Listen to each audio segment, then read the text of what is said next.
کہ آج ہمارے معاشرے کے اندر طوفان ہے، طوفان ہے. مسجد بھرنے کے لیے کتنی تقریریں ہو رہی ہیں. کوئی جانے تیار ہے مسجد میں؟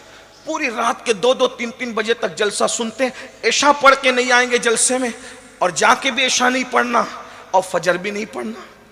وجہ ان کو پتہ ہی نہیں کہ نماز کیا ہے. کاش کہ ہم ان کو ایجوکیٹ کرتے کہ نماز کیا ہے، نماز کیا ہے. اگر ہم پڑھے لکھے ہوتے، ہمارے پاس علم ہوتا، آپ دیکھنا کہ عالم جلدی نماز کو ترک کرنے والا نہیں ملے گا. پھر عالم سے مراد وہی جو یخشى اللہ کی منزل پہ فائز ہے، آپ کو کبھی نہیں ملے گا عالم کو کبھی. ہم تو ایسے عالم کو جانتے. مجھے یاد آ رہا ہے اپنے امام کا سفر. ہمارے امام سیدی اعلیٰ حضرت امام اہل سنت رضی اللہ تبارک و تعالی ایک سفر میں جا رہے تھے، سفر کر رہے تھے. آپ نے ٹرین کی ایک پوری بوگی صرف اس لیے بک کروائی کہ ہم اپنی مرضی سے رک سکیں اور جماعت کے ساتھ نماز پڑھ سکیں. اور مجھے جہاں تک یاد آتا ہے کہ اس دور میں آپ نے 200 روپے پوری بوگی بک کرنے پہ خرچ کی، اور جب اپنے بھائی کو یا گھر خط لکھا تو کہا الحمدللہ 200 روپے وصول ہو گئے کہ ہم نے ساری نمازیں باجماعت اطمینان سے ادا کی.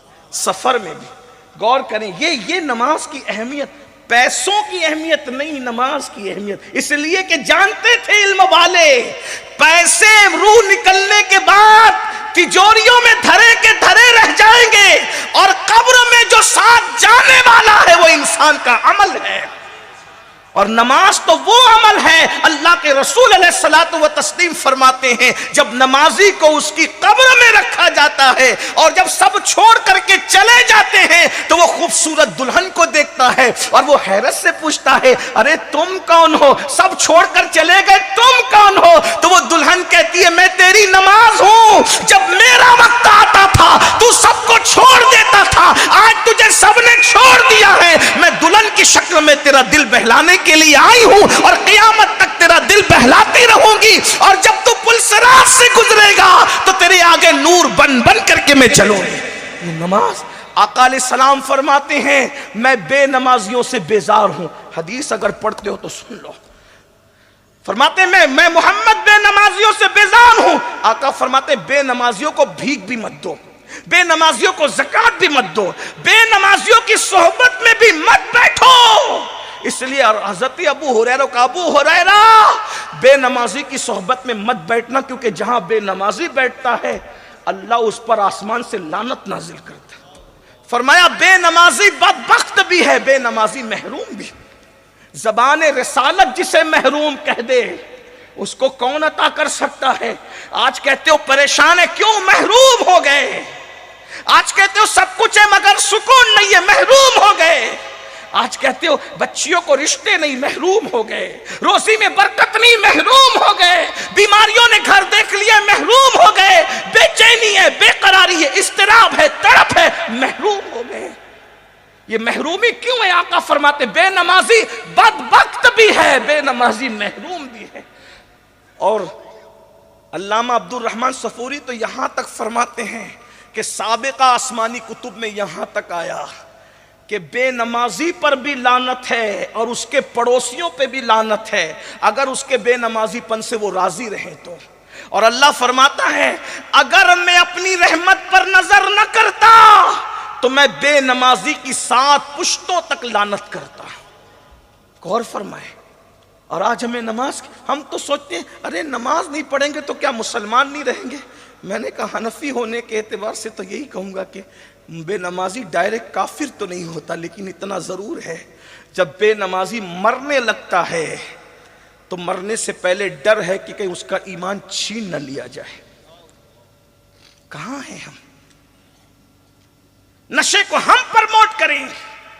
نشہ ہمارے سماج میں، کیونکہ ہمارے پاس علم نہیں ہے. حدیث پاک ہے بے نمازی بے نشہ کرنے والا جب اپنی قبر سے اٹھے گا یا تو اس کی شکل سور کی طرح ہوگی یا تو بندر کی طرح ہوگی. بلکہ یہاں تک فرمایا گیا، علماء فرماتے جب نشہ کرنے والا مرے گا تو ڈر ہے کہ وہ بھی کافر ہو کر کے مرے گا. بلکہ یہاں تو مجھے ایک واقعہ یاد آیا جس کو علامہ ابن الجوزی نے لکھا. حضرت مالک الدینار کہتے ہیں کہ میرا ایک دوست تھا، مرتے وقت وہ کافر ہو گیا، اور وہ محدث تھا، بڑا محدث تھا، عالم تھا، خطیب تھا، کافر ہو گیا۔ مجھے احساس تھا کہ یہ کافر عالم، علم والا محدث کافر کیسے ہوا؟ تو میں اللہ سے دعا کرتا تھا، اللہ مجھے دکھا کہ وہ کافر کیوں ہوا اور کافر ہو کے وہ کیوں مرا۔ تو ایک دن وہ خواب میں دکھا کہ وہ جہنم کے عذاب میں مبتلا ہے۔ میں نے کہا سچ بتانا تو کافر ہو کے کیسے مرا؟ تو اس نے جواب دیا مجھے ایک ایسی بیماری لاحق ہو گئی تھی کہ جس کا علاج کسی کے پاس نہیں تھا۔